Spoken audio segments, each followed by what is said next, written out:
जी अस्सलाम वालेकुम students, cap 5 mock discussion शुरू करते हैं। इसको अटेंड कर लें, फिर कोई मसले हुए तो इंशाल्लाह यकम मार्च को मैंने आपको बताया था मीटिंग करते हैं, उसमें डिस्कस कर लें। सर उमैर से भी मंडे को मीटिंग्स हो सकती हैं आपकी। अच्छा जी यार, ये यकम जनवरी 15 का था और रिक्वायरमेंट हमारी 31 दिसंबर 16 की थी। ज़रा पहले साल की एंट्रीज नहीं मांगी थी, दूसरे साल की मांगी थी।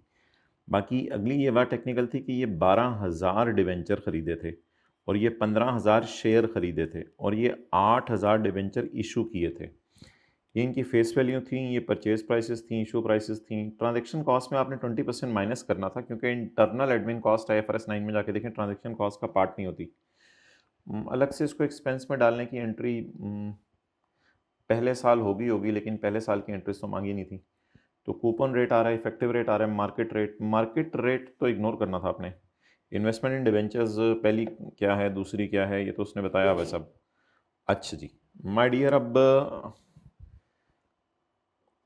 सवाल क्या था?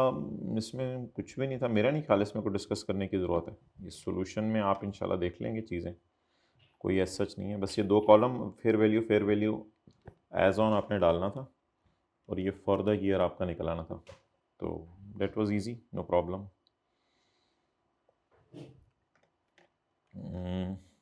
इसके बाद माय डियर,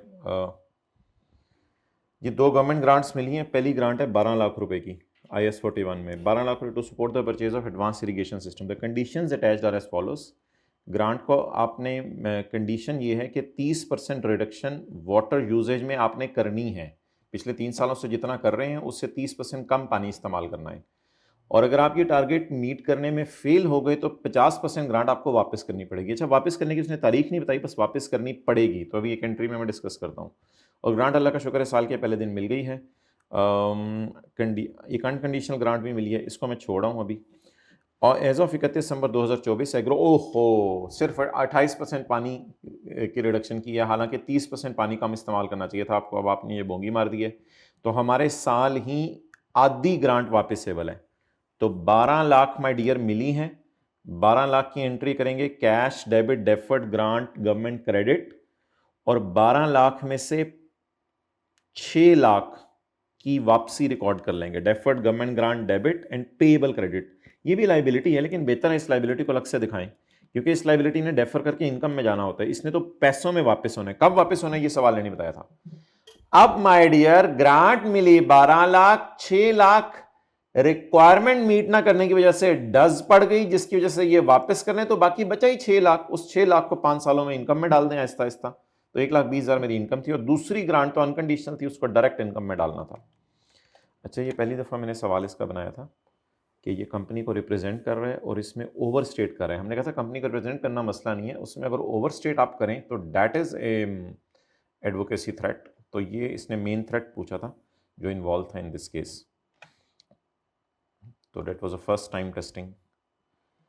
अच्छा जी, ये एडजस्टमेंट साहब ने क्लास में की हुई है। ये भी एज पर tax rules 150% offset expenses allowed, यानी 50% तो अलाउ हो गया था, 150%। अब इसको आपने माइडिया दो जगह लेके जाना था। एक तो रीस्ट्रक्चरिंग आपने 100% माइनस होगी हुई थी, 50% और माइनस करनी थी करंट टैक्स की वर्किंग में, और इसी को आपने रिकॉन में भी लेके जाना था। सो डेट वाज पास्ट पेपर की एडजस्टमेंट, और ये तो आसान थी, इसमें कोई मसला नहीं था। हाँ, ये इन्वेस्टमेंट वाली भाई मज़े की थी कि 80 का जो है वो लॉस आ रहा था इन्वेस्टमेंट्स के ऊपर। तो जब 80 का इधर रखते हैं, 80 का लॉस आ रहा था, मेरे पास रखते हैं, तो 80 के लॉस की आपने ये एंट्री मारनी थी डेफर टैक्स के टी अकाउंट में, उसके प्रिंट निकाल के रखें। Fair value reserve in OCI डबे 80 के क्रेडिट और DTL DTA अकाउंट में 24 लेके जाना था। जो एडजस्टमेंट OCI वाली है उसको DTL A से रूट कराते हैं माय डियर, इसमें ये पॉइंट था। इसके बाद आपने एक लोन लिया है मेरे भाई, लोन लिया है अगर आपने, तो लोन के वापस करने के ऊपर जो है वो हमें एक्सचेंज गेन लॉस आया था। Exchange difference arising are added और deducted from the cost of asset. तो लोन रीपे कर दिया है आपने 31 दिसंबर 2020 को, जिसकी वजह से इसके ऊपर जो है वो लॉस आ गया। तो लोन लिया था 2 मिलियन, उस वक़्त उधार था 145, जब वापस किया तो 150। तो ये था एक्सचेंज लॉस। ये अकाउंटिंग वालों ने एसेट की कॉस्ट में ऐड नहीं करना था माय डियर, लेकिन टैक्स वालों ने इसको एसेट की कॉस्ट में ऐड करना था। ये टैक्स वालों ने इसको एसेट की कॉस्ट में ऐड किया था, और अकाउंटिंग वालों ने इस लॉस को डाला होगा at the time of repayment. हाँ, अकाउंटिंग वालों ने इसको डाला होगा खर्चे में, उसको आपने करंट टैक्स में जाके याद से उल्टाना था। उल्टाया था ना माय डियर? किधर रह गया यार ये? Fair value gain on investment property, tax, depreciation, restructuring, amortisation on licence and dividend income. अच्छा हाँ, ये पिछले साल का लॉस था, पिछले साल का लॉस था, तो इसलिए करंट टैक्स की वर्किंग में नहीं आएगा, ये पिछले साल का लॉस था। ओके माय डियर, देखिए ना यार, सवाल 2021 की करंट टैक्स की वर्किंग मांग रहा है, तो ये पिछले साल का लॉस था, पिछले साल में उल्टा दिया होगा, तो इस साल की करंट टैक्स की वर्किंग में नहीं डालना था इसको। बाकी डिविडेंड की एडजस्टमेंट आसान थी, ये वो मशहूर ज़माना एडजस्टमेंट थी जो मैं रिवीजन चाह रहा था। हमारे साल खड़े होकर अगर अगले साल का रेट पता चल जाए तो सिर्फ हमारे साल की डेफर्ड टैक्स वर्किंग में इस 32% को आपने यूज़ करना था और किसी जगह यूज़ नहीं करना था। ये बड़ी इंपॉर्टेंट थी, पेपर मार्कर ज़रा इसका ध्यान रखिएगा, ये 32% यहाँ पे लगाना था, इनके नंबर काट लीजिएगा, ओवरऑल को याद है एक नंबर जहाँ 32% नहीं लगाए इन्होंने, और उसकी वजह से इनके थोड़े से नंबर यहाँ पे भी काटिएगा, क्योंकि फिर इन्होंने कैरी डाउन को नहीं छेड़ा होगा। तो डेफर्ड टैक्स अकाउंट में कैरी डाउन में मसला था, तो इस कैरी डाउन को भी छेड़ना था। हमारे साल की तो रिकॉन 30 पे ही बननी थी, क्योंकि अल्लाह का शुक्र है हमारे साल का रेट 30 था। अच्छा, IFRS 8 में आपको पता है बाहर के मुल्क का रेवेन्यू और बाहर के मुल्क के एसेट्स बताने होते हैं, तो ये जियोग्राफिकल इन्फॉर्मेशन में पॉइंट 1 था यार। ये मैंने आपको आखिरी क्लासेस में बताया था कि IFRS 9 में investment in debenture mandatory to be classified as FVTPL कब मैंडेटरी है, तो मैंने कहा था अकाउंटिंग मिसमैच रिमूव करने के लिए ऑप्शनल होती है, मैंडेटरी ये है जब cash flow characteristic test pass हो जाए। इसके लिए आप वो आखिरी क्लास अटेंड करें हमारी जो हुई है। Which of the following item is not considered as monetary item under IAS 21? IAS 21 में कौन सा मॉनेटरी आइटम नहीं है यार? वो खोल के देख लीजिएगा IAS 21 वाला page. Investment in shares is not monetary item. भाई ये कंपनी तो सेल की बेस पे डिसाइड होती है ना, बाकी चीज़ें तो नहीं देखनी, तो सेल बेस के डिसाइड कर लीजिएगा कौन सा जवाब है। A contract modification IFRS 15 में is always treated as separate contract। नहीं, वो 3 सिनेरियोस थे, ऑलवेज वाला लाइन तो गलत है ना, फॉल्स। यार ये आसान था, between February and December prices increase. अगर आपने पढ़ा हुआ तो ये मैं आपसे डिस्कशन कर रहा हूँ ना, वरना क्या डिस्कशन है। प्राइसेस इसकी इंक्रीज कर गई हैं, और अब जो अगले ऑर्डर रह गए हैं जनवरी फरवरी मार्च, जिनका रेवेन्यू 15 लाख ज़रब 3 है 45 लाख, उनका खर्चा आएगा 80 लाख।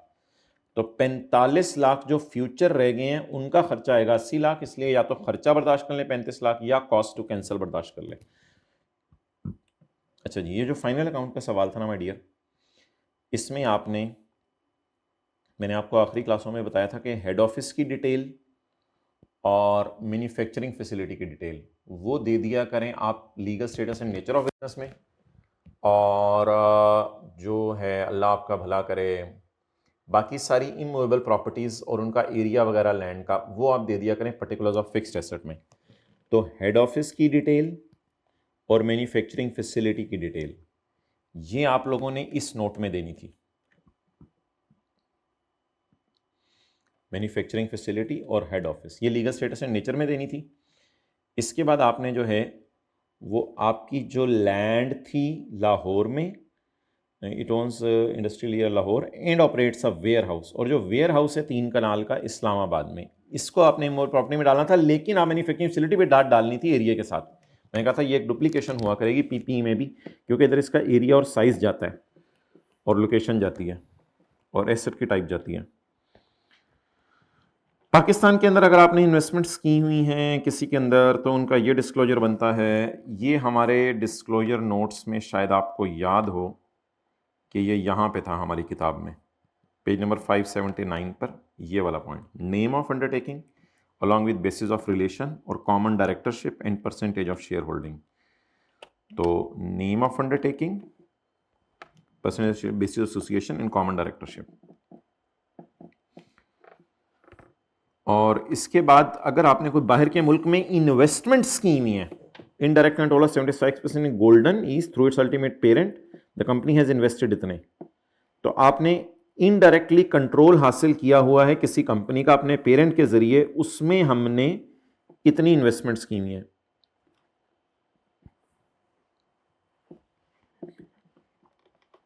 अच्छा ये ना मेरे ख्याल से हमने कर दिया था इसको, इनडायरेक्ट कंट्रोल इतना टेस्ट होने का चांस नहीं है, पेपर में आपको डायरेक्ट कंट्रोल ही अक्सर आएगा, इनडायरेक्ट कंट्रोल होता है किसी के थ्रू आपने कंट्रोल किया हुआ है।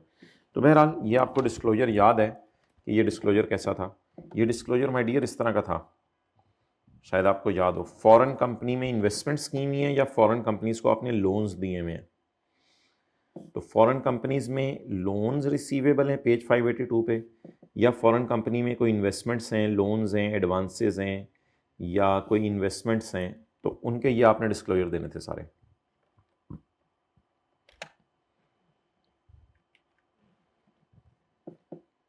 डन।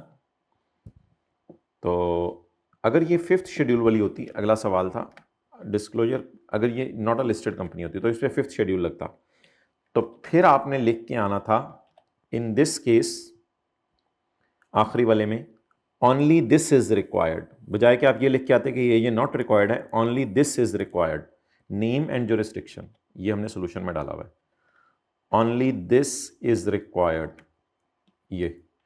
और उसके बाद आपने यहां पर जो आपका आ रहा है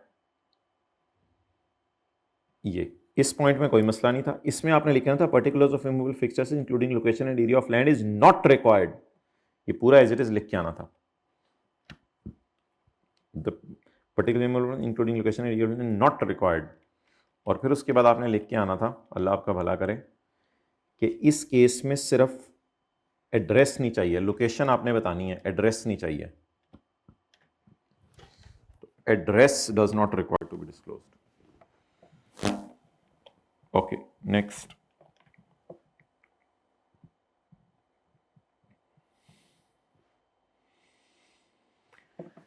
अच्छा जी, Techno enters in contract with the customer to deliver 500 software hardware for 2.5 lakh rupees 500 per unit. The contract requires first delivery of 300 and second delivery of 200। तो ठीक है, ये हमने बना लिया था table, first delivery of 300 and next delivery of 200। अच्छा, minor defects निकल आए हैं, इसको मैंने कहा था आप उस टेबल में ना डाला करें, इसकी अलग से एंट्री कर देंगे, वो मैं आपको दिखा दूंगा। माइनर डिफेक्ट्स निकल आए हैं 50 के। The customer agrees to retain the defective tablets in exchange for price reduction, कहते हैं मुझे प्राइस कम कर दो 40, मैं ये चीज़ें रखने को तैयार हूँ। तो वो समीउल्लाह को बुलाना, 50 ज़रब 40 5 200 ही आ रहा है ना, हाँ फिगर सही है। अच्छा जी, payment is due after customer inspection and acceptance. ये लाइन जो है ना माय डियर, मैंने ये आपको पता है सवाल में इधर डाल दी हुई थी, ये दूसरे वाले फाइल आ गई है, तो ये लाइन हमने इधर डाल दी हुई थी। ये ज़रा तस्वीर खींच लें, ये लाइन हमने नीचे डाल दी हुई थी ना, ये पेमेंट इज ड्यू वाली, तो इधर वाली फाइल में इस लाइन को नीचे नहीं डाला हुआ हमने। अच्छा जी, ऑन यकम February contract is modified to include an additional 150 units at ₹450 per unit, not reflecting the stand alone price. नीचे उसने दोबारा लिख दिया does not reflect the stand alone price, और एज्यूम करो चीजें डिस्टिंक्ट हैं, बैठे रहो। These additional units are to be delivered on यकम अप्रैल, तो अगली डिलीवरी बाई यकम अप्रैल को, यकम फरवरी को नया कॉन्ट्रैक्ट आपने पकड़ लिया। तो यकम फरवरी को जो आपने नया कॉन्ट्रैक्ट पकड़ा 150 का, वो इधर आ गया, और उसकी डिलीवरी यकम अप्रैल को है। अब क्योंकि स्टैंड अलोन वाला सिनेरियो था, तो डिस्टिंक्ट नॉट डिस्टिंक्ट वाला नहीं था, इसलिए हमने जो रिमेनिंग डिलीवरीज रह गई थी 200 और 150, उनको डिनोमिनेटर में डालना था और उनकी प्राइस से मल्टीप्लाई करके एवरेज प्राइस निकाल लेनी थी। अच्छा, ये यार एक पॉइंट था, पेमेंट तब ड्यू हो सकती है जब उसकी इंस्पेक्शन हो जाए 10 डेज पोस्ट डिलीवरी। इसका मतलब है जब सेल करनी थी तब कॉन्ट्रैक्ट एसेट रिकॉर्ड करना था, क्योंकि दिल की आवाज थी, जबान की आवाज नहीं थी। पेमेंट ड्यू बनती तब है, ड्यू बनती तब है, पेमेंट का वो तो बहुत दूर की बात है। Cash for original contract is received on 15 March, cash तो बहुत लेट आया। अच्छा माय डियर, पहली डिलीवरी कब हुई? 15 जनवरी। 15 जनवरी को जब पहली डिलीवरी हुई तो 300 चीजें आपने 500 में बेची, 1.5 लाख रुपया। उसके बाद माय डियर 25 जनवरी को जब एक्सेप्ट हुई होंगी चीजें, मेरे तो ख्याल से मैंने यही मुनासिब समझा है कि जिस दिन 15 जनवरी को उसने एक्सेप्टेंस की होगी उसी वक्त माइनर, इस लाइन को भी यार हमने मिटा दिया था, कॉस्मेटिक का उसने लिखा हुआ था, तो उस वक्त माइनर डिफेक्ट्स पकड़े गए थे। उस वक्त क्या पकड़े गए थे माय डियर? तस्वीर खींचे, माइनर डिफेक्ट्स मिसिंग हो रही है। तो जब माइनर डिफेक्ट्स पकड़े गए थे, तो अब माइनर डिफेक्ट्स 50 यूनिट्स में 40 था, तो मेरे ख्याल से रेवेन्यू को कम कर लें और दिल की आवाज भी कम कर लें, क्योंकि अब कस्टमर ने माइनर डिफेक्ट के पैसे नहीं देने। कस्टमर ने माइनर डिफेक्ट के पैसे नहीं देने, दिल की आवाज़ भी आप कम कर लें। ऐसा ही है ना, उसने आप पैसे तो नहीं देने उसके। इसके बाद 25 जनवरी को आप रिसीवेबल रिकॉर्ड करें, 10 दिन बाद जब इंस्पेक्शन होगी है, क्योंकि अब हमारा राइट टू पेमेंट है, पेमेंट इज ड्यू। हुई का वो बहुत लेट, लेकिन पेमेंट मांग सकते थे। अच्छा जी, अब रिसीवेबल बुक करके अल्हम्दुलिल्लाह, रिसीवेबल 1.5 लाख पे था, लेकिन रिसीवेबल जो है वो आपको पता है कॉन्ट्रैक्ट एसेट हमारा 1,48,000 पे आ गया हुआ है, तो रिसीवेबल 1,48,000 बुक कर लें, उसमें 2,000 का उसको डिस्काउंट दे दें और 1,48,000 से कॉन्ट्रैक्ट एसेट क्रेडिट कर दें। अब अगली डिलीवरी का टाइम आ गया, अल्लाह का शुक्र है। अगली डिलीवरी में उससे तो 200 जरा 500 ही मांगने हैं, दिल की आवाज, लेकिन रेवेन्यू हमने बुक करना है कम प्राइस पे 9,574। बैलेंसिंग फिर लाइबिलिटी आ जाएगी, जाहिर बात है। उसके बाद आप 10 दिन बाद जब इंस्पेक्शन कर लेंगे चीज़ों की, तो दिल की आवाज़ को ज़बान की आवाज़ बना लें, और फिर उसके बाद ये वाला ₹1,00,000 और ये वाला लाख और ये 1,48,000, 2,48,000 उससे रिसीव कर लें। और इसके बाद जब अगली डिलीवरी होगी तो दिल की आवाज़ तो 450 ही होगी, लेकिन ऑब्वियसली रेवेन्यू आपने बुक करना है 71786। तो रेवेन्यू आप बुक करें 71786, और बैलेंसिंग कॉन्ट्रैक्ट लाइबिलिटी वो जो पिछला था वो अल्लाह का शुक्र है और ख़त्म हो गया इधर। असल में ये रेवेन्यू का जो डिफरेंस आ जाता है ना वेटेड एवरेज की वजह से, ये ख़त्म होता है असल में। अब अल्लाह का शुक्र है 10 दिन गुजर गए हैं, रिसीवेबल में डाल दें और 15 अप्रैल को इसकी पेमेंट ले लें। 15 अप्रैल और 15 मार्च ही पेमेंट लिखी हुई थी ना, हाँ। लेकिन जब ये होगा चीज़ें डिस्टिंक्ट नहीं है, तो फिर उठा के आप डिनोमिनेटर में तीनों को डालेंगे और इसमें सेल रिवर्सल भी डालेंगे, क्योंकि पहले का रेवेन्यू 500 बुक हो चुका था, होना था 488, ये याद होगा, ये रिवर्सल भी डालेंगे 3462।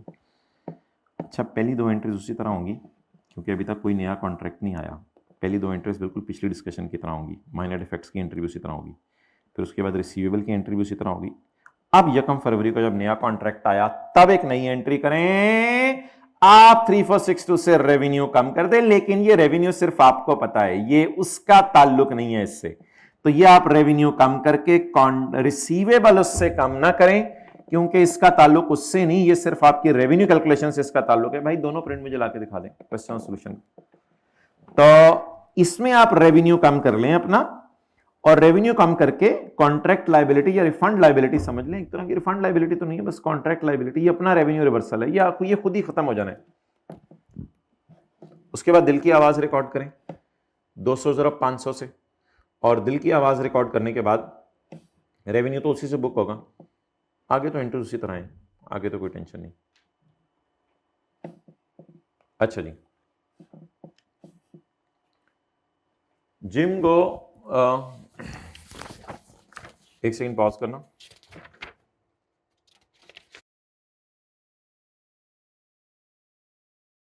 करो लाके जिम गो, आप पे एज यू गो पे करें और जाएं जिम इस्तेमाल करके। कस्टमर लॉयल्टी प्रोग्राम इंट्रोड्यूस किया है, जहां 9 विजिट्स पे आप पे करेंगे और आपको एक लॉयल्टी कार्ड मिल जाएगा, 10th विजिट आपका फ्री होगा।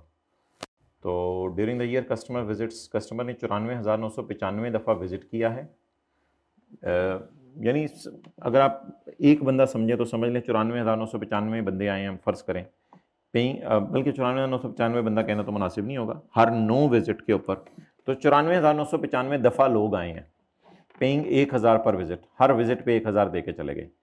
तो ये तो इसकी स्टैंड लॉन सेलिंग प्राइस होगी 94,995 ज़रब 1,000, earning the right to a maximum of, और क्योंकि डिवाइड बाय 9 इंटू 1 भी लिख सकता था पेपर वाला, तो हर 9 विजिट पे 1 विजिट फ्री है, तो 10,555 विजिट देने की हमारी जिम्मेदारी है, बट हम अंदाजा लगाया करेंगे each of which an average standalone price of 1,000, Jim expects 7400 of free visits to be claimed. उसने अंदाजा लगाया कि 7400 क्लेम होंगे और उसमें से 4,350 क्लेम हो भी गए हैं। अब भाईजान इसको काटेंगे सवाल में, ये उनका राइट है, हमारा अंदाजा है कि 7400 आएंगे। अब करेंगे क्या, ये वाली कैलकुलेशन 7400 ज़रब 1000 की बेस पे करेंगे, बाकी कुछ भी नहीं था। ये कैलकुलेशन करने के बाद 7400 का बाकी 4350 डिवाइड बाय 7400, 58% रेवेन्यू रिकॉर्ड करना था, वो कोई मसला नहीं था। Layer in has recently started issuing vouchers to customers when they stay in hotels. The vouchers entitle the customer to a 3,000 discount on subsequent room booking within 3 months. रुकने के बाद आप दोबारा आएंगे तो 3,000 आपको डिस्काउंट देंगे. At the year end, there are vouchers worth rupees 20 million which are eligible for discount. 20 million के वोचर हैं, यानी 20 मिलियन का डिस्काउंट देने की लायबिलिटी है. Vouchers worth 20 million are eligible for discount. 20 million के डिस्काउंट वोचर हैं. सेल पता नहीं हमारी कितनी होगी. Historical experience show that only 5 vouchers are redeem by the customer. 1 तो 20 तो नहीं, फिर हमारा 20 इंटू 1/5 4 का डिस्काउंट देने की जिम्मेदारी है बस. The income from room sales is 300. तो मेन सेल आपकी 300 है और 4 का डिस्काउंट देने की जिम्मेदारी है.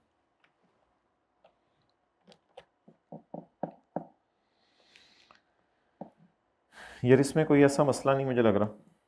बस असल में ये सारी एंट्रीज नहीं हुई थी. नन ऑफ दीज सिवाय ट्रांजैक्शन कॉस्ट इधर डाल दी हुई थी 25 की 15 की. इसको निकालना था यहाँ से और सीआरई में लेके जाना था. बाकी ये लाइबिलिटी 20 पे आपने बुक करनी थी, लेकिन जीआर एंड पे वर्सेस वाली कैलकुलेशन से 15/5 गुजार लेना था.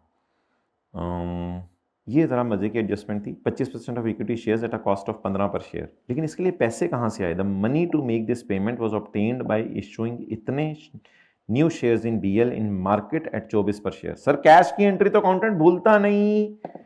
हाँ कैश की एंट्री तो उसने कर ली. असल में शायद कैश आया गया बराबर है. ऐसी एडजस्टमेंट हमने क्लास में कभी नहीं की थी.